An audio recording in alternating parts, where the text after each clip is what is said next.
ఆయన వచ్చింది శిక్షించడానికి కాదు, ఆయన వచ్చింది క్షమించడానికి.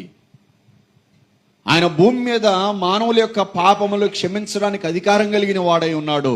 ఆయన మొదటి రాకడ శిక్షించడానికి కాదండి, ఆయన మొదటి రాకడ క్షమించడానికి వచ్చాడు. మనుషుల పాపములను క్షమించడానికి, మనుషుల పాపముల కొరకు తన రక్తం కారవడానికి వచ్చాడు. ఆయన రెండోసారి రాబోతున్నాడు శిక్షించడానికి, రెండోసారి రాబోతున్నాడు ఆయన మనుషుల పాపములను బట్టి తీర్పు తీర్చడానికి.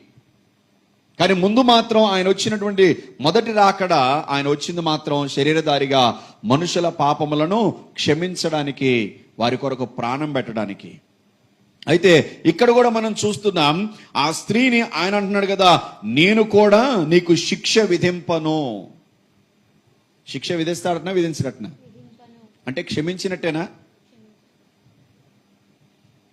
ఆ మనుషులు ఆమెను యేసుక్రీస్తు ప్రభువారి దగ్గర తీసుకొచ్చి వాళ్ళు ఏమనుకున్నారంటే ఈమె మీద రాళ్ళేసి చంపాలనుకున్నారు.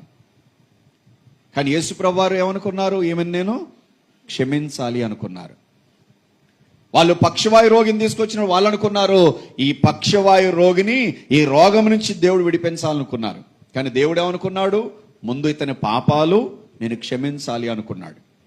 ఏ మనిషినైనా సరే, వారు ఆరోగ్యంగా ఉన్నా ఆరోగ్యంగా లేకపోయినా, ఎలాంటి పరిస్థితిలో ఉన్న వారినైనా సరే, నువ్వు దేవుని దగ్గరికి వారిని నడిపిస్తే ముందు వారి పాపములను దేవుడు క్షమిస్తాడు.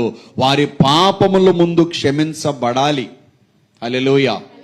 వారి పాపములు క్షమించబడిన తర్వాతనే వారు ఆరోగ్యాన్ని పొందుకుంటారు. వారి పాపాలు క్షమించబడిన తర్వాతనే వారు ఆశీర్వాదాలు పొందుతారు. వారి పాపాలు క్షమించబడిన తర్వాతనే వారి జీవితంలో కావాల్సిన అవసరాలు తీర్చబడతాయి. వారి పాపాలు క్షమించబడిన తర్వాతనే వారు పరలోక రాజ్యంలో ప్రవేశించడానికి అర్హత దొరుకుతుంది.